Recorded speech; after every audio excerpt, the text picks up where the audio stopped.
حي على الفلاح. The most important asset you and I have is our hearts. And this shamelessness destroys the hearts. It destroys it. The most precious thing you and I have to preserve is our iman. And these filthy images is destroying your iman. They're tearing your iman apart. Don't let it happen to you. Do not let it happen to you. And I can only talk about this. I can't stop you from doing anything. And nobody else can. You will have to police yourself. You will have to control yourself. You'll have to make the decision, is my iman important enough? Is my salat important enough? You know? Or should I just carry on and pretend? You know what I told you about jazur, right? When you come across evil, you just don't want to deal with it. You just ignore it. And there's a lot of people like that. They hear this stuff and they don't deal with it. They just ignore it. And you're jazur. Then you're not from the musalleen. Illa al-musalleen. If you don't be from the people of jazur, from the jazureen. Don't be from them. The people who just leave it. They don't even deal with their problem. They run from it. And they cave in every time. And they're reactionary. And that's the beautiful thing about the beginning of this passage. Halua, reactionary. Usually we react to temptation. You react to an image and it leads you to a site, which leads you to something else, which leads you to something else. You're constantly reacting to things. You're supposed to learn to have the right reaction, and the right reaction comes when we become people of salat. وَالَّذِينَ هُمْ لِفُرُوجِهِمْ حَافِظُونَ. They guard their privates. But guarding your privates doesn't mean you don't commit zina. It means everything that leads to the temptation. Everything that leads to it. They watch it, they guard it. They know it's under attack. They know that their shame is under attack. They realize that their weakness is their urges. The bare minimum is we guard ourselves from shamelessness. We wage a war within ourselves against that tendency. And I know some of you have tried to quit before and you go back. And you've tried to quit before and you go back again. And you go back again. And you keep falling into that trap. I know some of you have done that. You know, and you're struggling with it. But don't give up on yourself. Don't give up on yourself. And whatever it takes, if you just don't be alone. Don't be by yourself. Be with good friends. Be outside. Study somewhere else. Go to the library and study.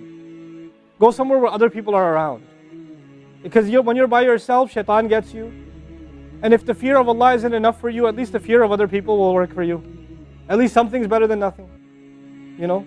For those, I've said this in other talks before, for the parents here, if you have a computer in the house, please don't make it a laptop. Have a desktop in the house with a really big monitor. Get the biggest monitor you can find. Honest to God, and make sure your computer is in the kitchen or in the dining room. Don't put it in the living room. Don't put it in the kids' room. Don't put it in your bedroom. Put it in the dining room, facing the public. You want to do homework, do it over there. Though you can't move the monitor this way or that way. It's facing everybody. That's how you should have it. You know? This stuff, we have to take these precautions. Don't give your 11-year-old a smartphone. What were you thinking? That's not very smart. You know? Don't give them a smartphone. Why am I seeing kids in Islamic school, 5th graders, with iPhones? iPhone 5s. I don't have an iPhone 5. Why do you have an iPhone 5? With 4G, you know how dangerous that stuff is? You know? وَالَّذِينَ هُمْ لِفُرُوجِهِمْ حَافِظُونَ إِلَّا عَلَىٰ أَزْوَاجِهِمْ, except upon their spouses. أَوْ مَا مَلَكَتْ أَيْمَانُهُمْ فَإِنَّهُمْ غَيْرُ مَلُومِينَ, or what their right hands possess, then they're not to be blamed. Allah says we have these urges and we can execute those urges. We can release those urges, but to the halal spouse, to the spouse, our spouses. But outside of that, we can't. And by the way, when people get addicted to this sort of thing, and they get accustomed to it, or they get over and overly exposed to it, they have miserable marriages. And marriages start falling apart. They have this virtual idea of what pleasure means, and they don't find pleasure in their spouse anymore. And there's great fitna that comes into the family. It destroys homes, Muslim homes. That's what's happening in our world today. Allah talks about the people who make salah, and He says, I'm describing the people who make salah because this is the mawsuf, al-musalleen, then alladhina, all the alladhinas, all the asma' mawsula here are the wasf, the sifa of it, which means the people of salah are the people who protect their shame, are the people who fear judgment day, are the people who, you know, they are constant in their prayers. These are the people. فَمَنِ ابْتَغَى وَرَاءَ ذَلِكَ فَأُولَٰئِكَ هُمُ الْعَادُونَ.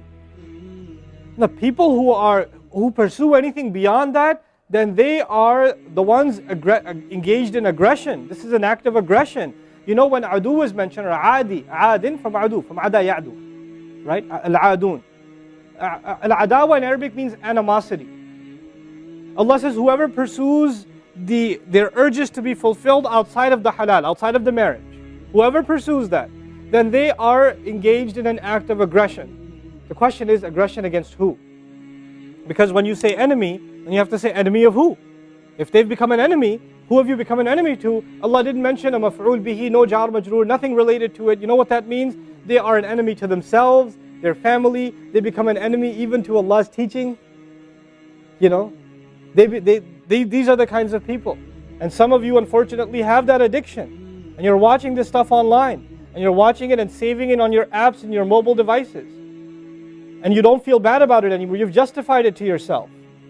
And you feel bad about it once in a while, but you go back to it. And as a result, you think, oh, well, at least I'm not hurting anybody. At least I'm not doing it to anybody else. I'm just watching this stuff. It's okay. But you know what's happening to you? Inside, your soul is being just gutted. You have no soul left inside of you. So your prayers are empty and you can't even shed a tear in your salat because your heart is so devoid of the fear of Allah because of the filth you've been watching all this time. It's turned you from a human being into an animal. So you can't even look. A woman passes by and you see a piece of flesh walking by. You don't see a human being walking by that deserves respect. You check everybody out and everything out. You're constantly gawking and staring. You have a hard time putting your eyes down. When you're on the subway, when you're on campus, when you're at work, you're walking down the street, you know, you just can't help it. You see a billboard, you take a second look, you see a third look. You don't miss any opportunity to just to violate your soul with your eyes. You're addicted completely. And then you say, brother, how do I get khushu' and salat? What world are you living in? What world are you living in? Ayyuhal ikhwa, my brothers, specifically my brothers. And I know some sisters have this issue too. It's a sad reality. This is a war. This is a war. This is more dangerous than any military war. This is the war that's destroying our souls. It's making its way into our homes.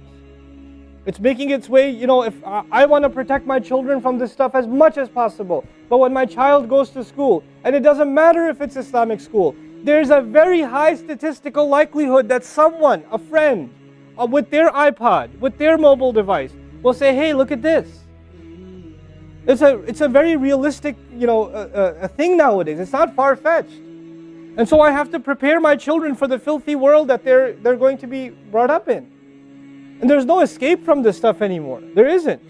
Brother, what's the solution? Should I get married? Like the guy who asked the other day, how can I get married right now? You know? No, guys, the solution is not marriage. Because if you're a pervert, then you're going to be a pervert after marriage too. If you have no shame now, you will have no shame after marriage. Honestly. You think marriage is going to end your problems? No. Your problem isn't marriage. Your problem is spiritual in nature.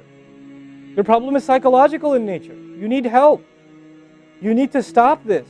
You need to stop hurting yourself like this. The only thing we can do is have a mature conversation about this and teach our youth to deal with this and navigate this and not fall into it. The elders that are here, stop watching Indian movies, man.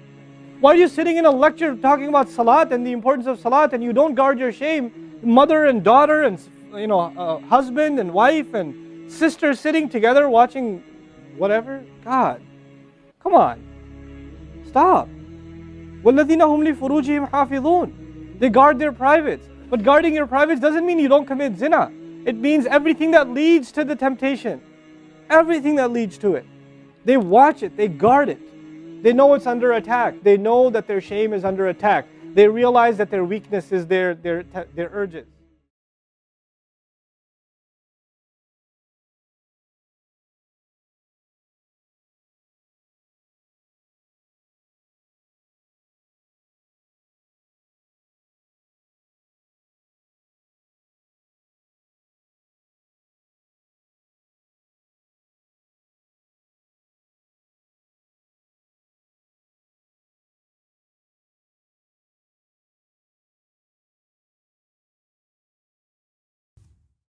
Assalamu alaikum wa rahmatullah. If you enjoyed this video, please do share it with friends and family. If you want to see more videos from this series, click on the box at the top. If you want to see other videos, click on the box at the bottom. And don't forget to hit the subscribe button. Thanks.